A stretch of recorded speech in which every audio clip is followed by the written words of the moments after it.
ബീഹാർ സ്വദേശി സത്നാം സിംഗ് മരണപ്പെട്ട സംഭവത്തെക്കുറിച്ച് അന്വേഷണം നടത്തുന്നതിനായി IG ബി സന്ധ്യ കരുനാഗപ്പള്ളിയിലെത്തി.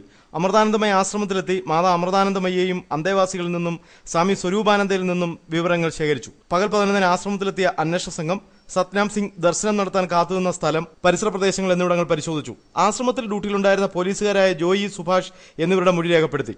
സത്നാം സിംഗിനെ കീഴ്പ്പെടുത്തുമ്പോൾ ജോയിക്ക് കൈക്ക് പരിക്കേറ്റിരുന്നു. ആശ്രമത്തിൽ നിന്നും കരുനാഗപ്പള്ളി പോലീസ് സ്റ്റേഷനിലെത്തി CI, SI എന്നിവരിൽ നിന്നും സംഭവത്തെക്കുറിച്ച് വിവരങ്ങൾ ചോദിച്ചു. സത്നാം സിംഗിനെ ആദ്യം പരിശോധിച്ച കരുനാഗപ്പള്ളി താലൂക്ക് ആശുപത്രിയിലെ മനഃശാസ്ത്ര വിദഗ്ധൻ ഡോക്ടർ കിരണിനെ സ്റ്റേഷനിൽ വിളിച്ചു വരുത്തി മൊഴിയെടുത്തു. തുടർന്ന് കൊല്ലം ജില്ലാ ജയിലിലെത്തി പ്രാഥമിക അന്വേഷണം നടത്തി. സംഭവത്തെക്കുറിച്ച് മാധ്യമപ്രവർത്തകർ IG ബി സന്ധ്യയോട് ചോദിച്ചെങ്കിലും പ്രതികരിക്കാൻ തയ്യാറായില്ല.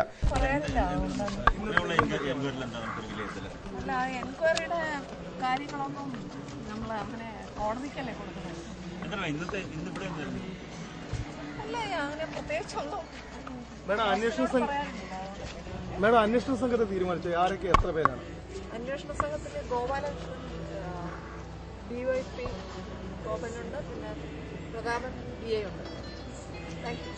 അന്വേഷണം ആരംഭിച്ചതായും അന്വേഷണ സംഘത്തെക്കുറിച്ച് മാത്രമാണ് പറഞ്ഞത്. സംഭവത്തിൽ മാനസികാരോഗ്യ കേന്ദ്രത്തിലെ 5 ജീവനക്കാരെ ബുധനാഴ്ച തിരുവനന്തപുരത്ത് ചോദ്യം ചെയ്തിരുന്നു.